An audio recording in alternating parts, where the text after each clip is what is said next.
No início dos anos 80, os adolescentes ingleses estavam tramando uma revolução nas salas de aula, nos recreios e nos seus quartos. Eles eram os garotos mais quadrados da escola, fãs de ficção científica, eram muito bons em matemática, mas tinham poucos amigos. Apesar disso, eles em breve ganhariam milhões. Tudo começou por diversão e logo se transformou numa obsessão e depois numa carreira.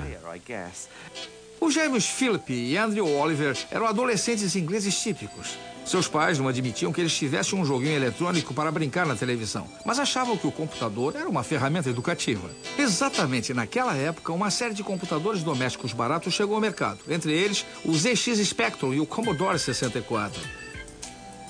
Milhares de pais britânicos compraram esses computadores para seus filhos para ajudá-los a fazer os deveres de casa, mas a criançada tinha outros planos.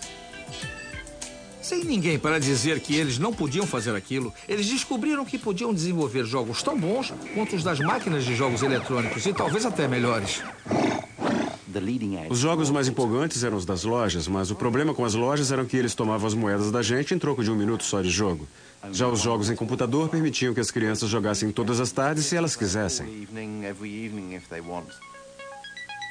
Os gêmeos Oliver aprenderam por eles mesmos a desenvolver os programas dos jogos. Em 1982, com apenas 13 anos de idade, eles mandaram um jogo para uma revista de jogos e ele foi aceito. O jogo se chamava Road Runner. Era muito legal chegar na escola e mostrar o jogo para a turma e dizer que era nós que fizemos e jogar com os outros meninos. Eram só blocos, cada um de uma cor, que corriam para cima da tela e o caminhão vinha na outra direção. A gente desafiava um ao outro. Vamos ver quem aguenta mais? E a coisa ia ficando cada vez mais estreita e mais complicada, mais aleatória, e um acabava fora. A revista pagou $70 a eles. Muito dinheiro para garotos de 13 anos. Depois eles tiveram uma chance de aparecer na televisão. Mandaram um jogo para um concurso levado a efeito por um programa para crianças. Nós escrevemos o jogo, mandamos pra lá, ganhamos o primeiro prêmio e aparecemos na televisão. Foi legal, mas também foi muito engraçado, porque depois do concurso nos disseram que o único jogo que foi mandado foi o nosso. O que queriam era que as crianças desenhassem no papel, mas nós escrevemos um jogo mesmo.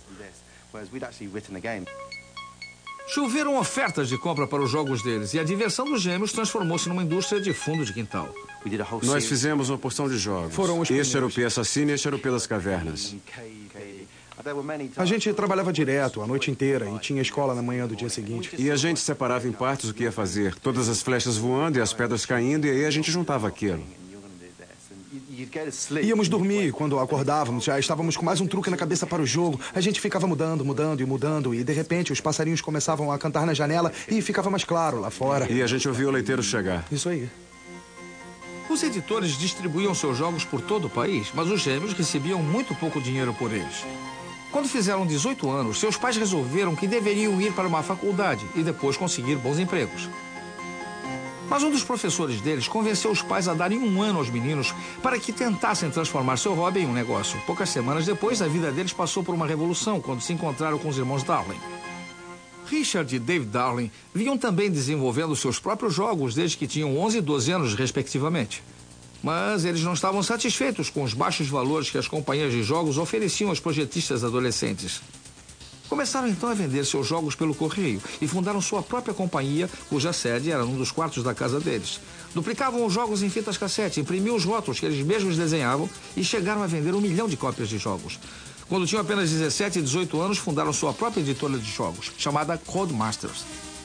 E na primeira feira que visitaram, eles conheceram os gêmeos Oliver, que tinham 18 anos. Os gêmeos Oliver entraram e fizeram uma demonstração de um dos jogos que eles já haviam desenvolvido. Eles disseram, ótimo, oferecemos a vocês $15 mil por esse jogo. Ficamos embasbacados.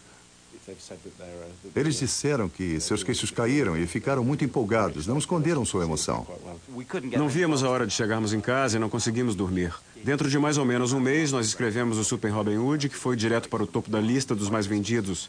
No Natal já havíamos vendido 100 mil unidades e ganhamos $15 mil. Ele continuou a vender bem, por isso ganhamos um pouco mais, eu não podia acreditar. Não conseguimos mais parar e começamos a escrever mais jogos para a Codemasters. Foi uma das associações de maior sucesso em toda a história dos videogames. A metade de todos os jogos da Codemasters passou a ser desenvolvida por nós. Os gêmeos Oliver estavam trabalhando também num projeto secreto. Eles queriam inventar algo radicalmente novo, um jogo centrado numa personagem animada. Essa personagem era o Dizzy. Nós queríamos atingir o mundo da fantasia. Eu tive a ideia de colocar o rosto da personagem tomando quase toda a tela para que ganhasse personalidade. A Codemasters recebia uma quantidade enorme de cartas de fãs falando sobre o jogo. E cada vez que íamos lá, eles diziam, tem mais um monte de cartas para vocês aqui de fãs. Dizzy foi um sucesso internacional. O jogo liderou os mais vendidos em todo o mundo. Tínhamos jogos diferentes do Dizzy colocados em primeiro, segundo e terceiro lugares nas paradas de sucesso.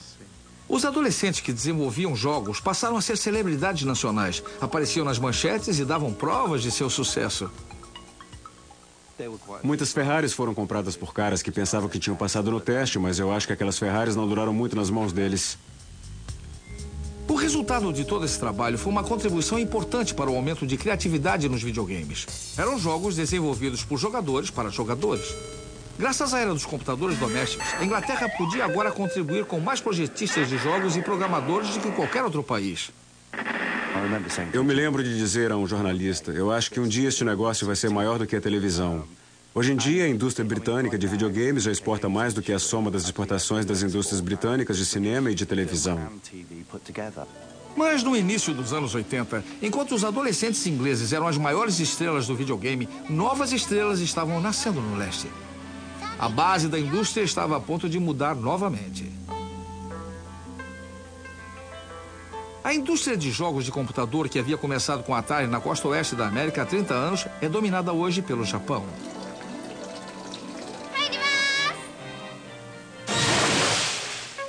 O Japão passou a ser um sinônimo de videogame.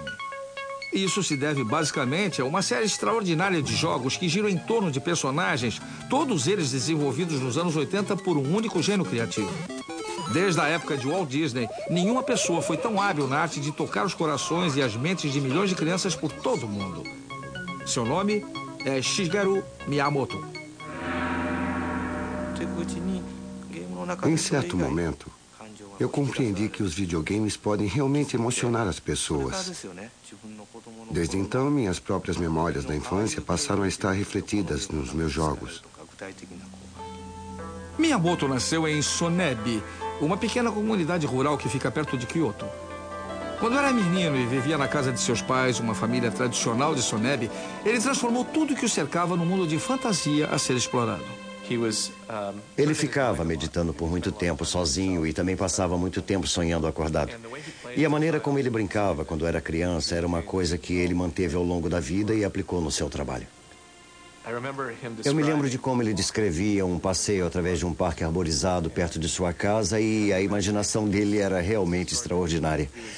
Ele estava imaginando tudo o que estava acontecendo, que nós não podíamos ver todos os caminhos que levavam a algum lugar.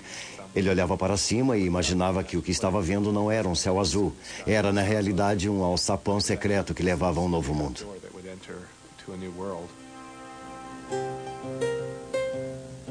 Em 1980, Miyamoto levou sua visão e sua imaginação para a Nintendo. Sediada na antiga capital Kyoto, a companhia já fabricava Hanafuda, um baralho japonês tradicional, havia quase 100 anos. Mas, quando seu presidente, Hiroshi Yamoshi, viu o sucesso que faziam jogos como Space Invaders, ele transformou a Nintendo numa companhia de videogames. Miyamoto tinha 20 e poucos anos e não estava interessado em videogames, mas seu pai achava que ele devia ter um emprego regular. Miyamoto era um artista sonhador, distante de grande imaginação, mas ele jamais imaginou trabalhar para uma grande companhia. Odiava computadores, não confiava em coisas intangíveis como a eletricidade. O próximo passo no seu destino foi uma chamada para resolver uma crise nos Estados Unidos. A Nintendo havia aberto uma pequena filial em Seattle. A era da loja de joguinhos estava no seu auge, com a Atari dominando o mercado, e a Nintendo queria participar desse mercado. A Nintendo americana havia encomendado 2.000 unidades de um jogo que fazia muito sucesso no Japão, chamado Radarscope, mas nos Estados Unidos o jogo foi um desastre. A filial pediu a sede da empresa em Kyoto para desenvolver outro jogo que o substituísse. Não havia projetista disponível e a companhia resolveu dar uma grande chance ao seu recruta mais jovem. Miyamoto ficou desconcertado e acabrunhado com a ideia e começou a pesquisar. Passou algum tempo nas lojas de joguinhos e com crianças que jogavam para entender de que se tratava. E começou a ter uma visão diferente dos videogames, como se fossem parecidos com filmes de cinema. E por que os jogos não podiam contar histórias? Miyamoto criou uma história simples e uma personagem de quadrinhos bem chamativa para seu jogo, que era algo inteiramente novo. Vou lhe mostrar o primeiro rascunho que fiz do Donkey Kong. O gorila foge de uma jaula, pega a garota e sai correndo com ela. O homem corre atrás dele, se desviando de todos esses barris com um martelo na mão. No fim do jogo, abre-se um buraco no chão, o gorila cai no buraco e morre. Para dar vida a essas personagens, Miyamoto teve de usar a tecnologia disponível naquela época. De repente alguém pergunta, como seria o cabelo desse cara? O problema era que ele estava caindo. Você teria de fazer o cabelo subir, ser soprado para cima com a queda, mas os projetistas da época não podiam fazer isso. Miyamoto solucionou esse problema dando a ele um chapeuzinho vermelho. Para dar um toque final, Miyamoto escreveu a música para o jogo e ele foi embarcado para Seattle.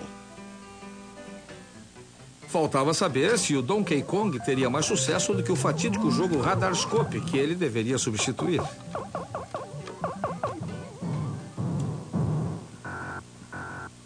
Os empregados da companhia em Seattle viram o jogo e acharam que seus colegas japoneses haviam enlouquecido. Tentando evitar outro desastre, os funcionários da Nintendo americana resolveram testar o jogo num bar das proximidades, exatamente como a Atari fizera com o Pong uma década antes. No dia seguinte, eles voltaram ao bar, abriram a caixinha de moedas e, para surpresa geral, havia uns $30 em moedas naquela caixinha.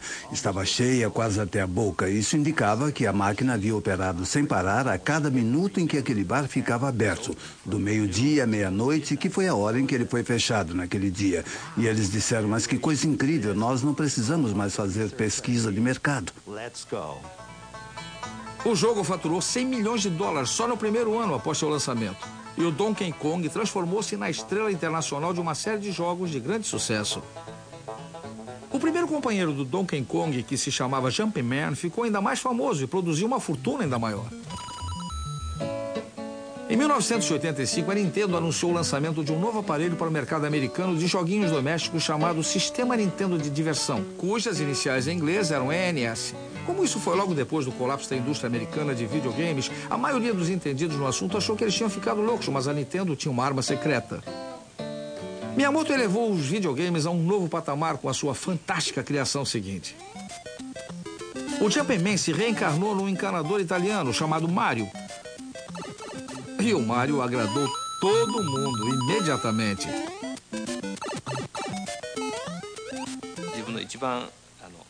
O Mario pode fazer coisas incríveis, como pular muito alto. Mas ele não é o super-homem. Ele se afoga na água e se machuca se cai de um lugar muito alto. Miyamoto criou um mundo para ser explorado pelo Mario. Um mundo cheio de tubos, esgotos, beiradas e barrancos íngremes, além de um verdadeiro exército de monstros muito coloridos para que ele os combatesse. O teste da versão inicial foi muito positivo. Depois eu criei o Mariozinho. O jogo ficou mais interessante com os dois. Aí eu fiquei imaginando que espécie de comida poderia transformar o Mariozinho no Mario grande. E foi aí que eu criei um cogumelo vermelho que tinha um aspecto horrível. Ele criava esses universos fantásticos parecidos com Alice no País das Maravilhas. Logo foi lançado outro jogo e Mario virou uma superestrela internacional. Em 1987, uma pesquisa mostrou que ele era reconhecido por mais crianças americanas do que o camundongo Mickey. E aí Miyamoto trouxe à luz sua obra-prima.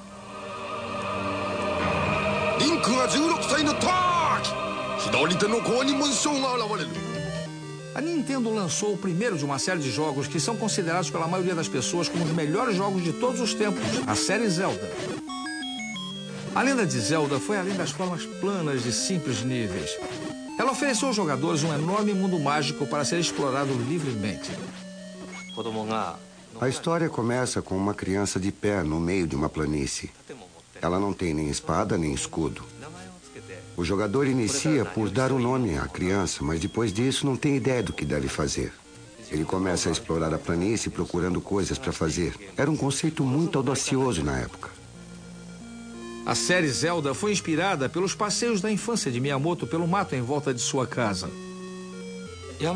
Eu subi num morro, atravessando uma floresta e uma pedreira. E finalmente cheguei a um grande lago. Foi uma grande surpresa para mim encontrar um lago tão grande nas montanhas. Parecia um oceano. Essa imagem é muito usada em Zelda. Ofereci muitos itens diferentes a serem descobertos no jogo Zelda. Esses itens estão lá para ajudar o herói a se transformar de uma criança em um adulto completo. Quando a criança cresce, o jogador pensa: eu estava com medo, mas agora sou muito forte. É esse o tipo de jogo que eu queria fazer. A Lenda de Zelda é um jogo que pode durar 100 horas até seu final e que deixou perplexos, fascinados e exaustos jogadores de todo o mundo.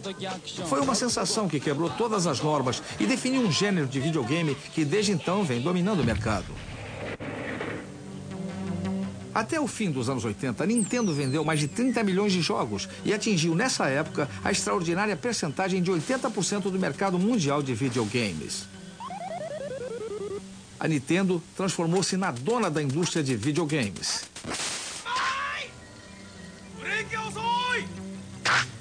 E logo depois iria provar isso com o lançamento de um aparelho novo e radical que iria agradar aos meninos, às meninas e até aos adultos. Só faltava um jogo perfeito para acompanhar o lançamento. Mas para conseguir esse jogo, eles teriam de arrancá-lo das mãos de ferro do serviço secreto russo, a KGB.